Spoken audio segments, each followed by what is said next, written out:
Woodstock High School is located 56 miles northwest of Chicago, with a total population of 1,970 students. The racial percentages consist of 77.8 white, 1.2 black, 18.1 Hispanic, 1.4 Asian Pacific Islander, 0.7 Native American, and 0.8 multiracial ethnic as of 2006. The school was founded in 1921 and until 2008 was the only public high school in the Woodstock area. The particular problem we have researched is the increasing amount of school violence due to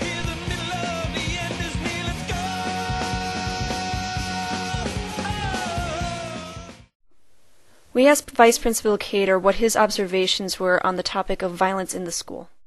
Well, when we see violence from one student to another, it's usually precipitated by a series of events that kind of culminates in that. So there's usually events that are leading up to it, whether it's bullying, verbal harassment, or something that happened outside of school. It's kind of brought into the school and it escalates here. A lot of times what we see happening is that the escalation occurs also that involves third party.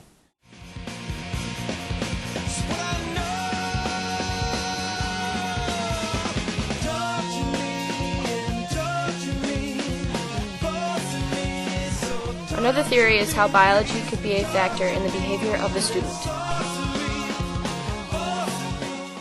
Anger management issues. Typically there are people that are in fights typically have some type of anger issue. People that don't resolve conflict very well. Sometimes people that don't communicate very well and don't know how to resolve differences in a way other than physically, and that's what usually leads that. Sometimes when you combine all those factors, that's when you have someone that's fighting more than you'd like.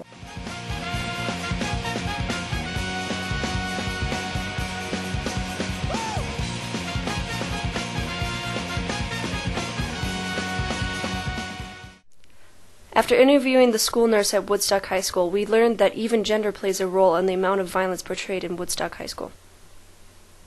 Well, I can say that I think the girls are more violent. I think a lot of the girl gang members are more of the Indian type workers. They do all the, the lower end stuff. The boys or the male gender does more of the administrative type of activity in the gangs, and gangs are very well organized.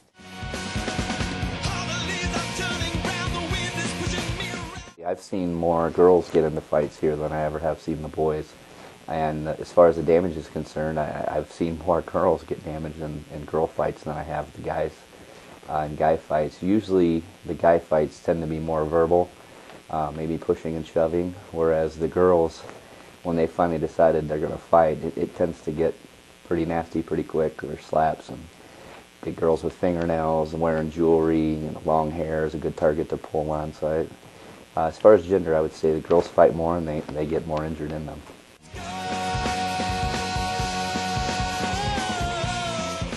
I've seen gang altercations where somebody throws up signs or someone will threaten them with their gang allegiance or whatever.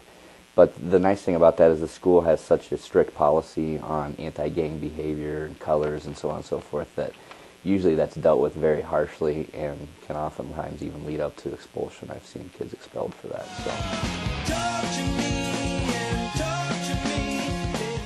Some solutions include racial separation between the schools, stronger security, counseling groups to help students resolve their problems, and both male and female police officers.